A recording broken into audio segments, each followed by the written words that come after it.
kim əgər Allahla dünyaya tərəf getsə, həm dünyası olacaq, həm də Rəbbi olacaq, axirət olacaq. Amma kim təkcə dünyanı seçsə, təkcə dünyası olacaq.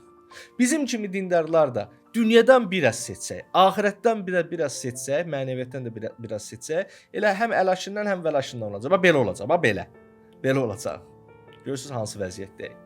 Amma o adamlar ki, mükəmməl şəkildə, hədəfli şəkildə addım atırlar, Allahı seçirlər və Allahla gedirlər dünyaya. Allahla dünyəvi işlərin hamısını görürlər. Biznesmendir, sahibkardır, milyonerdir, bilmirəm nə iş görür, 5 dənə məsciddir, 10 dənə Quran qruppası var, 50 dənə kitab yazıb, dini kitab.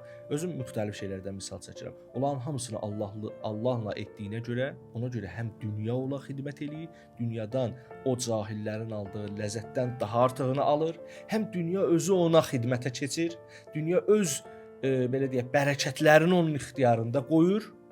Eyni zamanda da mənəvi cəhətdən də nə etmək lazımdırsa edir. Biz ikisinin arasında qalmışıq deyə elə sərgərdanıq. Nə dünyaya tərəf getmirik, nə dünyadan alıcılığımız yoxdur. Buna da şükür ha. O təkcə dünyaya tərəf gedənlərə nisbətdə buna da şükür. Amma deməyəsiniz ki, bəs hanı?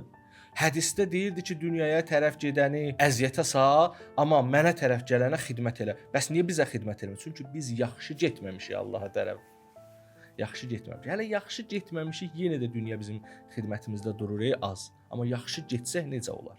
Bax, hədislərin mənaları budur.